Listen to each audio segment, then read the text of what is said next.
Friends, ഇന്ന് ഉണ്ടാക്കാൻ പോകുന്നത് ഏത്തയ്ക്ക തക്കാളി കറിയാണ്. അതിന് ഞാൻ ഇവിടെ എടുത്തിരിക്കുന്നത് 1/2 കിലോ പച്ച ഏത്തയ്ക്ക കഴുകി കഷ്ണങ്ങളാക്കി വെച്ചിരിക്കുന്നത്.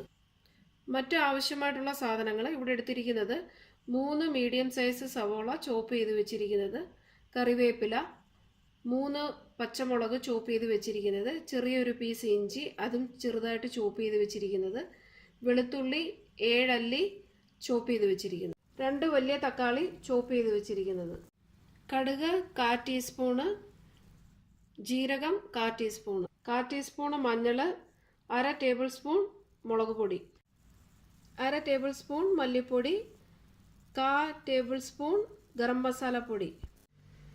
പിന്നെ ആവശ്യമായിട്ടുള്ളത് 1 കപ്പ് വെള്ളം, ഉപ്പ് ആവശ്യത്തിന്, എണ്ണ കടുക് വറുക്കാൻ ആവശ്യത്തിനുള്ളത്.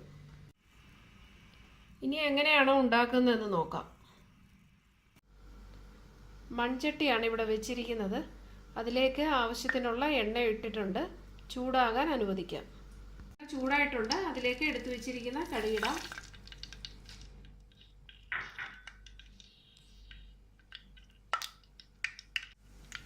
കടുക് പൊട്ടിയിട്ടുണ്ട്. അതിലേക്ക് എടുത്തിരിക്കുന്ന ജീരകം ഇടാം. എടുത്തു വെച്ചിരിക്കുന്ന ഇഞ്ചി, പച്ചമുളക്, വെളുത്തുള്ളി എല്ലാം കൂടിയിട്ട് ഇളക്കുക. അതിലേക്ക് കരിയാപ്പിലയും കൂടി ഇടുക.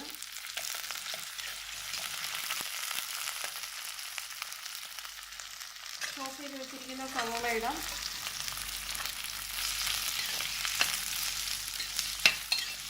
എല്ലാം നല്ലപോലെ ഒന്ന് ഇളക്കി കൊടുക്കുക. മീഡിയം തീയിൽ ഇതൊന്ന് വാടാനായിട്ട് വെക്കാം 5 മിനിറ്റത്തേക്ക്. എല്ലാം ഇളക്കിയതിന് ശേഷം 5 മിനിറ്റത്തേക്ക് അടച്ചു വെക്കുക. ഇപ്പോൾ 5 മിനിറ്റ് ആയിട്ടുണ്ട്. ഇത് ശരിക്കും അങ്ങ് വഴലണ്ട. ഇനി അതിലേക്ക് ചോപ്പ് ചെയ്ത് വെച്ചിരിക്കുന്ന തക്കാളി ഇടാം.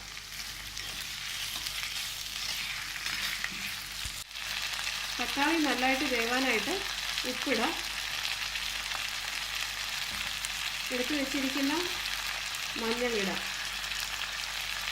എല്ലാം ഇട്ടതിന് ശേഷം നല്ലപോലെ ഒന്ന് ഇളക്കി കുറച്ച് നേരത്തേക്ക് അടച്ചു വെക്കാം. മീഡിയം തീയിൽ ഇപ്പോൾ ഒരു 4 മിനിറ്റ് ആയിട്ടുണ്ട്. ഇനി ഇതിലേക്ക് എടുത്തു വെച്ചിരിക്കുന്ന ഏത്തയ്ക്ക ഇടാം. എല്ലാം ഇട്ടതിന് ശേഷം നല്ലപോലെ ഒന്ന് ഇളക്കി കൊടുക്കുക.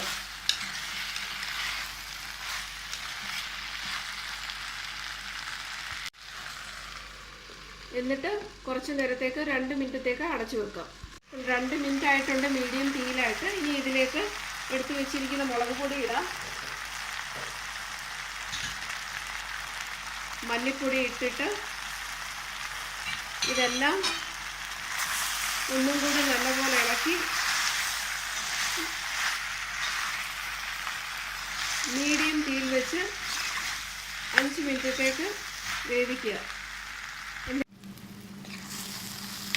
ഇപ്പോൾ ഒരു 4 മിനിറ്റ് ആയിട്ടുണ്ട്. ഇനി ഇതിലേക്ക് എടുത്തു വെച്ചിരിക്കുന്ന ഗരം മസാല ഇടാം. ഗരം മസാല പൊടി ഇട്ടതിന് ശേഷം ഒരു 2 മിനിറ്റത്തേക്ക് ലോ ഫ്ലെയിമിൽ വെച്ച് ഇത് അടച്ചു വെച്ച് വേവിച്ചെടുക്കാം. തുറന്ന് നോക്കാം. ഇപ്പോൾ 2 മിനിറ്റ് ആയിട്ടുണ്ട്.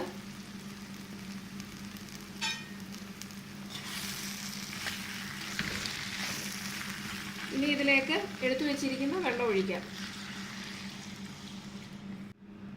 ഇതിലേക്ക് ഞാൻ 1/2 കപ്പ് വെള്ളം കൂടെ ഒഴിക്കുകയാണ്.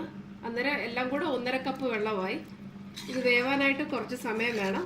അതുകൊണ്ട് മീഡിയം തീയിലാക്കിയതിന് ശേഷം അടച്ചു വെക്കുക.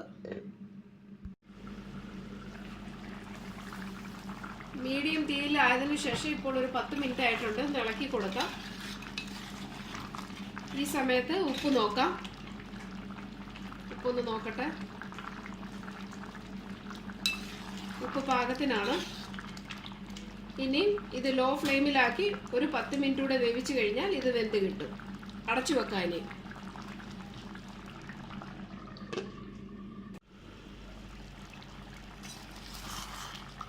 ലോ ഫ്ലെയിമിലായിട്ട് ഒരു 10 മിനിറ്റ് ആയിട്ടുണ്ട്. ഇതിൻ്റെ ഇടയ്ക്ക് ഇളക്കി കൊടുത്തുകൊണ്ടേ ഇരിക്കുക. കാരണം എന്ന് വെച്ചാൽ ഇത് അല്ലെങ്കിൽ അടിക്ക് പിടിക്കാൻ ചാൻസ് ഉണ്ട്.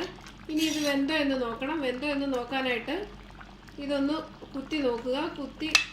ഇതിപ്പം വെന്തിട്ടുണ്ട്. കുത്തി നോക്കുമ്പോൾ അത് രണ്ടായിട്ട് വരുന്നുണ്ടെങ്കിൽ അത് വെന്തു എന്നാണ് അതിൻ്റെ അർത്ഥം.